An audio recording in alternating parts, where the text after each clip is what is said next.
Já mencionei o fato de ter compreendido as coisas assim, de uns tempos a esta parte. É que, a falar a verdade, andei mergulhado nas ensanchas da revelia ao bom senso que indica sintonizar com a lei, a fim de ser feliz. Eu achava que tinha o meu direito de opinião, e opinião rebelde, por sofrer umas tantas coisas das quais julgava serem responsáveis o emanador e a confraria criada, menos eu. Como esta questão de nascer e morrer, morrer e nascer, é ponto discutível aos espíritos ignorantes, mas não o é para Deus e os espíritos conscientes, enquanto havia em mim rebeldia e atraso e rebaixamentos contínuos, essa lei tinha o seu andamento, o seu curso normal, a sua eficiência. Depois de muito resmungar e apresentar razões a meu crivo para negar o que por si é inegável, fui obrigado a deixar de resmungar e a não apresentar minhas razões como ponto final. Eu estava nesse tempo removendo pedras numa prisão, como condenado. Todos os dias, se não quisesse apanhar muito, devia transportar pedras de um lado para o outro, pedras que deviam ser quebradas por outros prisioneiros, a fim de servirem ao conserto de ruas da região. Uma das tristes regiões que conheço, uma várzea imensa, onde só existe terra preta e muita água minando por toda parte, sempre a perturbar a vida de seus habitantes. Assim sendo, as pedras vinham de muito longe, em carros próprios, e ali, na prisão, era por nós quebradas. Ao cabo de tudo, para encurtar a conversa, todos ali eram rebeldes, em maior ou em menor grau, e o trabalho tinha por fim doutrinar, disciplinando. Em resumo, apenas isso. Depois de vários anos ali, discutindo sempre, negando Deus e fazendo questão de ignorar leis, mas sem jamais poder vencer aquela circunstância punitiva, fui enviado a outro lugar. Chegou-se a mim um guarda dizendo: 63, querem-no na sala do diretor, vá depressa, vamos, correndo, sim. Todos ali eram chamados pelo número, e tudo se fazia entre depressa e correndo. Podia-se dizer contra Deus o que bem se entendesse, esposar qualquer filosofia, conquanto pacífica. Caso contrário, pretendendo avançar aos atos de rebeldia, então as coisas mudavam de figura. Havia reclusões e castigos físicos. Enquanto a teoria era conservada pacífica, tudo ia bem, embora ninguém pudesse escapar aos trabalhos e às obrigações disciplinares. Quantas vezes se discutiu acaloradamente o princípio das liberdades completas, estando debaixo da mais intensa ordem disciplinar e produtiva, com guardas truculentos ali ao pé, ouvindo com atenção os arrazoados e as teimas. Eu, o 63, ouvindo aquilo, fui depressa à sala do diretor. Ele, fitando-me com atenção, disse-me: 63, chegou sua hora de partir. Felicidades. Tudo enxuto, seco, desse jeito, sem mais nada. Veio um guarda, apanhou-me pelo braço, deu-me uma sacudidela e levou-me. Subimos num daqueles carros de transportar pedras e partimos, levando eu na mente as melhores cogitações, embora sem saber dos trâmites e das finalidades. Quando a zona dos brejos passou, demos com a zona serrana, uma zona seca, árida, onde tudo era mirrado, poeirento, sofrível. Vai ficar aqui, disse-me o guarda. Eu preferia ficar lá mesmo, isso é muito seco, muito feio, muito... Fez um meneio negativo de cabeça e disse, meio a tom de remedo: e quem disse o contrário, coitadinho? Até os tolinhos podem pensar da mesma forma, ficar por lá.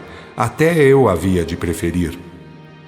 Então por que me trazem para este lugar, se lá é melhor? Estou adivinhando, vou ter que encher os carros de pedras, pedras enormes. Sinto que as coisas vão piorar. Gargalhou fartamente o guarda, fazendo chacota. Pobrezinho, já adivinha, vai carregar pedras muito grandes. Veio um outro armado de chibata, barbudo e rústico, bradando: Toca, toca, não perca tempo, vamos, ou quer começar levando umas? Corri para o meio dos outros e comecei a sentir a piora. Quebrar pedras com um bom martelo é muito melhor do que transportar pedras grandes, colocá-las num carro e sempre recomeçar a mesma faina até ficar noite para ser recolhido e no dia seguinte, querendo ou não, recomeçar a mesma tarefa infernal. Que havia de fazer, entretanto? Um dia, achei que devia inquirir alguém, indagando ao guarda. Poderia falar ao diretor? Depende. Depende dele ou de mim? De ambos, é claro, pois cada qual está no seu papel. Muito bem, disso estou certo. Do contrário, como ficaria ele no meu lugar? Cada qual tem o que fazer por ter. O que tem é seu. Eu queria coisa um pouco melhor.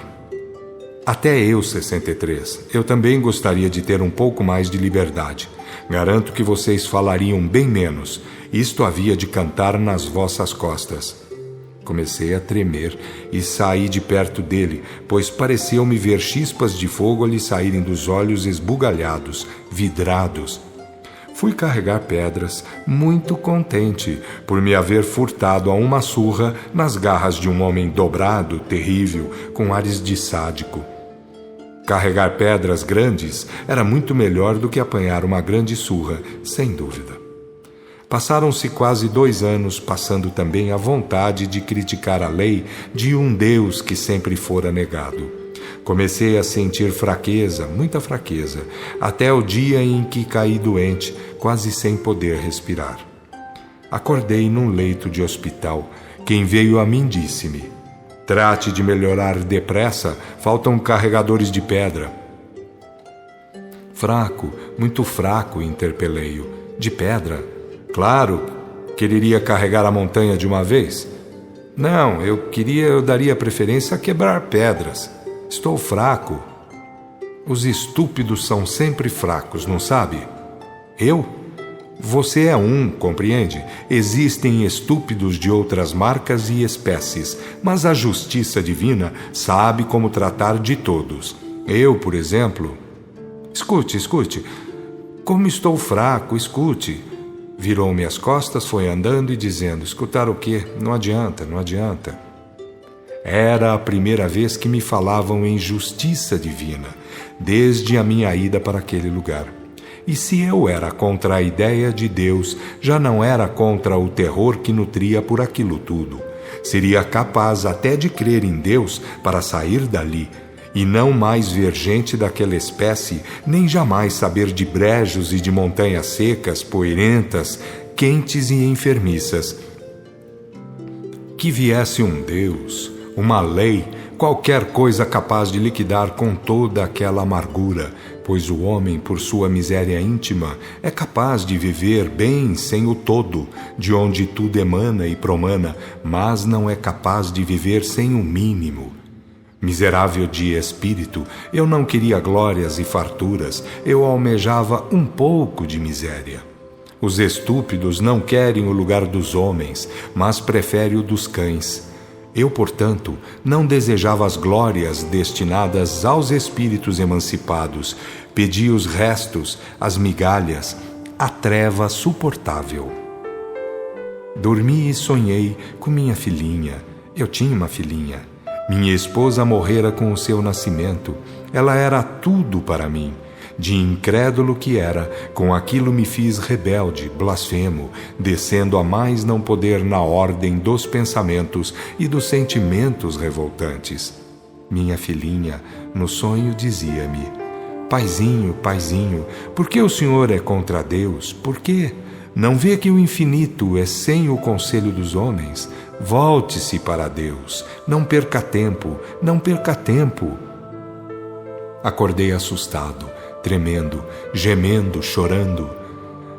Aliava-se o pavor ao meu sentimento de saudade por ela. Há quanto tempo não havia? 1 ano, 2 anos, 3 anos, quantos? Vieram socorrer-me. Contei o caso, o sonho. O enfermeiro disse-me: Pois é, 63, você morreu há muito tempo. É isso. Não existindo a morte, devia prosseguir vivendo e tendo alguma coisa para fazer. Tem quebrado pedras, carregado pedras, adoecido. Veja lá se dá jeito na vida, 63, que sem Deus é impossível viver. Isto é, não se pode viver bem, porque a vida em si é eterna. Eu morri? E minha filhinha? Sua mãe tem cuidado da criança. Não se assuste. Deus sabe o que faz. Trate de si, do seu caso. Eu queria ensiná-la, dar-lhe tudo. Ensiná-la a negar, a ser infiel para com Deus, a ser bruta. Ela é um espírito melhor, não devia correr esse risco, compreende? Faz jus a melhores ensinos. Deus andou metido nisso? O enfermeiro com ar piedoso resmungou: Como é bruto, meu Deus. Vou-me embora. Pense bem, 63. Ele se foi e eu fiquei meditando, curtindo penares. Quando voltou horas depois, indaguei-lhe: Que faria você se estivesse no meu lugar? Abanou a cabeça e perguntou-me: Que faria Jesus no meu lugar? Francamente, não sei. Que faria Jesus? Mas Jesus foi muito grande. Se de fato há um Deus, se não há, foi um tolo a mais. Mas se há... Ele sorriu e disse: Eu garanto que há tolos, mas devem ser outros, não os da marca de Jesus. Compreendi e confessei. Então foi muito grande, muito grande. O enfermeiro foi andando, foi saindo. Embora eu o chamasse, fiquei muito triste, mas fiquei meditando, com muita ânsia de choro. Sentia-me doído.